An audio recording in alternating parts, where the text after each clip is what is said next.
Police उनको पकड़ नहीं पा रही, वो पुलिस की पकड़ से बाहर हैं। तो संदेह इस बात का है कि वो पुलिस की पकड़ से बाहर हैं या पुलिस उनको पकड़ना। 5 आरोपियों के साथ पुलिस क्या कर रही है, किस दबाव में, किस प्रभाव में, क्या ऐसी व्यवस्था है कि अभी तक वो उसमें से किसी की दोस्तों, गिरफ्तारी आजाद नहीं। बिन हत्याकांड को लेकर लगातार चर्चाएं इसमें चल रही है। लगभग 1 महीने से ऊपर हो जाता है इस मामले को। जिस प्रकार से आजाद की हत्या होती है 1 मई को, और आज लगभग 5 मई हो जा रहा है। ऐसे में 1 महीने से ज़्यादा समय हो जाता है। जितने भी इसमें आरोपी बताए गए थे, 6 आरोपी, जिसमें एक पकड़े गए थे और एक लोगों का इनकाउंटर हुआ था। बाकी लोग अभी फरार ही चल रहे हैं, जिसके ऊपर 1-1 लाख का इनाम भी है। ऐसे में हमारे बीच अधिवक्ता साथी शैलेंद्र यादव जी हैं। लगातार कोर्ट परिसर में सौम्या भी आ रही है और रवि यादव का परिवार भी आ रहा है कि हमारे बेटे को फेक इनकाउंटर किया गया है, फर्जी इनकाउंटर किया है सिर्फ जात के नाम पर। ऐसे में हमारे बीच शैलेंद्र यादव जी हैं, इनसे बातचीत करने का प्रयास करेंगे। बहुत बहुत स्वागत है सर। बहुत बहुत धन्यवाद आपको, आपके दर्शकों को भी बहुत बहुत धन्यवाद, स्वागत है सबका। जिस प्रकार से आज़ाद बिंद का हत्याकांड होता है, एक बड़ा ही शानदार माहौल रहता है जब शादी का समय रहता है, लेकिन ऐसे माहौल में अगर इस प्रकार की घटनाएं होती है, क्या कहेंगे? अब देखिए, आजाद बिंद हत्याकांड, जिसको दूल्हा हत्याकांड करके जनपद जौनपुर को शर्मसार किया जा रहा है, इस प्रकरण को मैंने आप लोगों के ही माध्यम से देखा था। 1 महीने मैं भी बिजी होने के कारण बहुत कवरिंग नहीं कर पा रहा था, आप लोगों के साथ बैठ नहीं पा रहा था। लेकिन मैं देखा हूँ जिस तरह से प्रकरण चला शुरुआत में, और थोड़े दिन में सक्रियता दिखाई पुलिस ने और रवि यादव का एनकाउंटर हो गया, जिसमें कि मीडिया के माध्यम से पता चला कि 6 लोग इसमें संलिप्त पाए गए थे। लेकिन जो हत्या हुई है, पुलिस इनकाउंटर किया गया, उसमें केवल रवि यादव का हुआ है, जिस पर आज उनके परिवार वालों ने भी जिला मुख्यालय पर आए थे। अपना शायद उन्होंने डीएम से मिलने का समय लिया या क्या किया, अभी बहुत श्योर नहीं है। लेकिन मूल विषय में मुझे जहां तक समझ में आ रहा है, दूल्हा हत्याकांड में 1-1 लाख रुपए के 5 आरोपी अभी घूम रहे हैं। पुलिस उनको पकड़ नहीं पा रही, वो पुलिस की पकड़ से बाहर हैं। तो संदेह इस बात का है कि वो पुलिस की पकड़ से बाहर हैं या पुलिस उनको पकड़ना नहीं चाहती है। रवि यादव को 3 थानों की फोर्स शायद लगकर ढेर कर देती है, और आनंद फानन म्यूनिसिपालिटी का पीएम वगैरह करा के उसको डिस्पोज कराया जाता है। वो भी बड़ा विवादित हुआ। परिवार वालों ने कहा कि हमको बॉडी नहीं दी गई, और जबरदस्ती उसको मतलब जलवाया उलवाया गया। लेकिन बाकी के 5 आरोपियों के साथ पुलिस क्या कर रही है, किस दबाव में, किस प्रभाव में, क्या ऐसी व्यवस्था है कि अभी तक वो उसमें से किसी की गिरफ्तारी नहीं हो पा रही है, और पुलिस खाक में धूल छान रही है। और शायद वो जमानत के लिए भी उन्होंने अप्लाई किया था, जमानत रद्द हो गई है। तो पुलिस क्यों नहीं गिरफ्तार कर पा रही है, सबसे बड़ा प्रश्न ये है। क्या इस पे कोई राजनीतिक दबाव है, या राजनीतिक प्रोपोगंडा तैयार किया जा रहा है कि यादव समाज को बदनाम करने के लिए, कि क्योंकि यादव समाज में ही अपराधी हैं, अपराधियों की संख्या ज्यादा है। अगर रवि यादव की इनकाउंटर हुई तो मेरे उससे कोई साथ सहानुभूति नहीं। अगर वो अपराधी था तो अपराधी कोई जात नहीं होती है, मैं बहुत क्लियर बात करता हूँ। कल को मेरे ऊपर ये ना हो कि आप भी यादव हैं। लेकिन अगर वो अपराधी था तो उसके साथी तो साधु नहीं थे, जिनका और नाम आ रहा है। तो उनके साथ पुलिस अभी तक ना उनका हाफ इनकाउंटर कर पा रही, ना फुल इनकाउंटर कर पा रही है, ना उनको गिरफ्तार कर पा रही है। प्रश्न यहाँ पर है, संदेह इसलिए होता है, तभी लोग कहते हैं कि केवल यादवों का ही इनकाउंटर किया जा रहा है, इनका किया जा रहा है, उनका किया जा रहा है। तो जो उसमें 5 और संलिप्त अपराधी, उनका क्यों नहीं किया जा रहा है? और बहन सौम्या जो लगातार दौड़ रही हैं, शायद मुख्यमंत्री जी के यहाँ भी गई थी, मिलकर आई हैं, और आते ही वो बड़ी शिथिल भी पड़ गई हैं। अब वो तेज उनका नहीं दिख रहा है जिस तरह से वो मीडिया के सामने आके मुखातिब होती थी। और शायद 5 या 6 तारीख को उनका प्रेस कॉन्फ्रेंस भी है, तो वो भी देखने लायक होगा कि वो क्या मुख्यमंत्री जी ने उनको आश्वासन दिया, क्योंकि उन्होंने कहा कि मुझे जो भी खुलासा करना मैं प्रेस कॉन्फ्रेंस में ही करूंगी। तो उस प्रेस कॉन्फ्रेंस को देखने के बाद ये पता चल पाएगा कि वाकई में वो अब इस मामले को संभाल पाएंगी या मामला उनके हाथ से निकल चुका है। जैसा कि 1 महीने हो जाता है और 1-1 लाख का इनाम भी घोषित होता है, लेकिन फिर भी न पकड़ पाना, इसमें मतलब लापरवाही क्या प्रशासन की ही है या फिर और कुछ बात? देखिए, पुलिस पे उंगली उठाने का मैं तो नहीं ये समझता हूँ कि पुलिस नकारी है या नहीं पकड़ पाएगी। लेकिन पुलिस के ऊपर हमें हमें जहाँ तक लग रहा है कि पुलिस के ऊपर राजनीतिक दबाव है, क्योंकि पुलिस जिसको चाहेगी वो तो पाताल में से खोज लाएगी। रवि यादव को 2 दिन में ढूंढ ढूंढ के मार दिया, तो मारने के लिए वो नहीं है। लेकिन क्यों नहीं कर पा रही, इसका सही से जवाब पुलिस अधीक्षक महोदय जो हमारे आए हैं, अनुपम सिंह साहब, वो दे सकते हैं। और हमारे जिलाधिकारी जो नवागत जिलाधिकारी आए हैं, शैमुअल अल्पान जी, वो दे सकते हैं। और क्यों, किस दबाव में ये नहीं कार्रवाई हो पा रही है, केवल आश्वासन का आश्वासन दिया जा रहा है, कार्रवाई क्यों नहीं की जा रही है, इसका बेहतर जानकारी वो दे पाएंगे।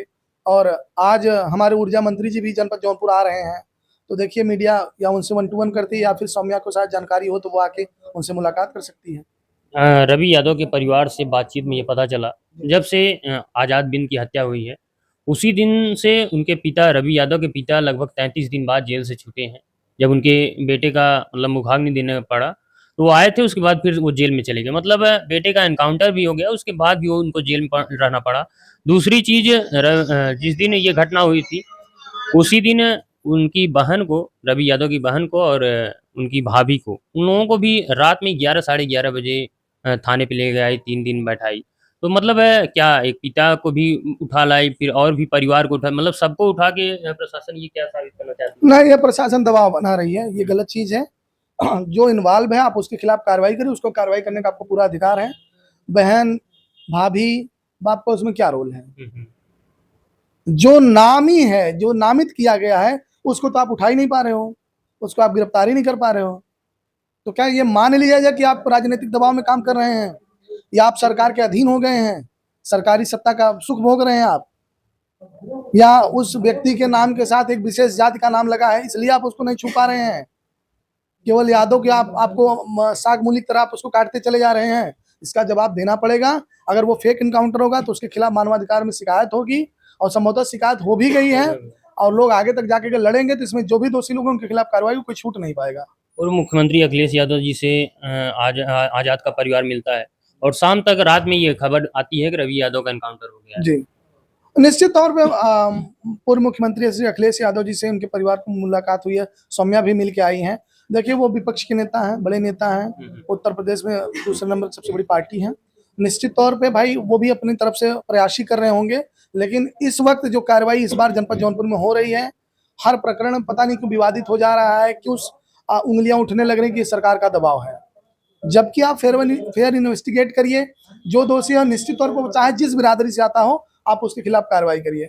अब देखिए एक बहुत बड़ा मामला हुआ है, परसों हम लोग भी, हमारे राष्ट्रीय प्रदेश अध्यक्ष जी आए थे, श्री अजय राय जी, तो हम लोग भी संदीप सिंह जो हत्याकांड टिकारी वाला मामला है लखनऊ में, उनके हम लोग भी घर गए थे, तो उनके भी परिवार वाले बहुत आहत हैं सरकार के इस रवैये से, और उसमें भी किसी की यादव जी का नाम आ गया है, शायद उनका भी बुलडोजर कार्रवाई शुरू हो गई है। अखिलेश यादव जी के साथ फोटो। जी, तो यही मामला है कि एक व्यक्ति विशेष बिरादरी का नाम आते ही इस तरह का एक्शन, और उसी के जब अलग किसी बिरादरी का नाम आ रहा है तो आप वो एक्शन क्यों इतनी प्रगति नहीं, यही प्रश्न है बस, और कोई बात नहीं है। अपराधी कोई जात नहीं होता, मैं बार बार कह रहा हूँ, मेरी किसी अपराधी से कोई हमदर्दी भी नहीं है। निश्चित तौर पर अगर किसी ने अपराध किया है, किसी के भाई की हत्या की है, किसी बहन की इज्जत लूटी है, तो निश्चित तौर पे आप उसको जो आप दंडात्मक कार्रवाई कर सकते हैं आप करिए, या फिर न्यायालय के माध्यम से कराइए, लेकिन हमदर्दी किसी के साथ नहीं हो, न्यायालय और न्याय बराबर होना चाहिए। अनुराग यादव का परिवार आज भी लगभग 1.5 साल से ऊपर समय हो गया।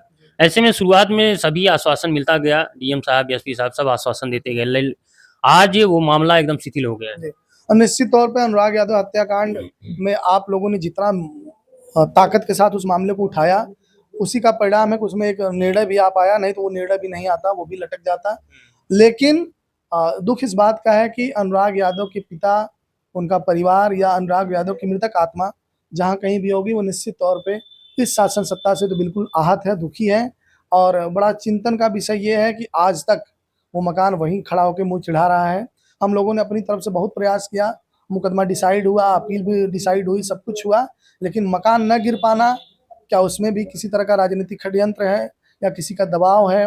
ये तो हमारे नवागत पुलिस डीएम साहब जो भी आए हैं, इनको भी इस प्रकरण की जानकारी हो या न हो, कभी आपकी मुलाकात हो तो आप निश्चित एक बार ये इस प्रकरण को पूछिएगा कि उस मामले में अब क्या कार्रवाई की जा रही है। जी, तो क्या लगता है आज़ाद का परिवार क्या न्याय मिल पाएगा? क्योंकि जब 1 महीने में जो आरोपी हैं वो पकड़े ही नहीं गए, तो क्या लगता है न्याय मिल पाएगा? देखिए न्याय मिल पाएगा कि नहीं, न्याय तो मिलना चाहिए, उम्मीद यही की जा सकती है, उम्मीद पे दुनिया टिकी हुई है।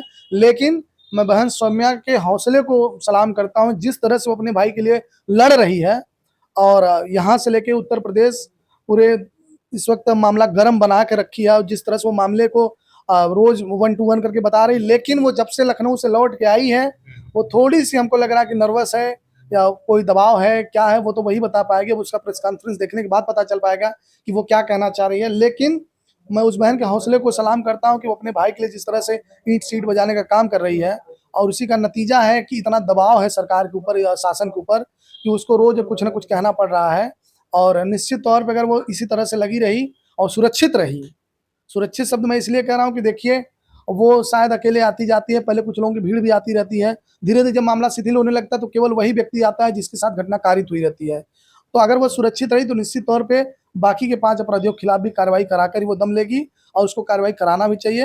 मैं उसके हौसले को सलाम करता हूँ। ऐसी बहन ईश्वर सबको दे।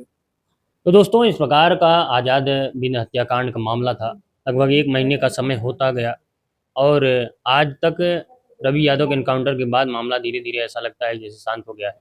फिलहाल अब आगे इसमें क्या कुछ कार्रवाई होगी, अधिवक्ता साथी ने अपनी बातें रखी। क्या कुछ कहना चाहेंगे कमेंट में अपनी राय जरूर दें। बने रहें हमारे साथ। जय हिंद, जय भारत।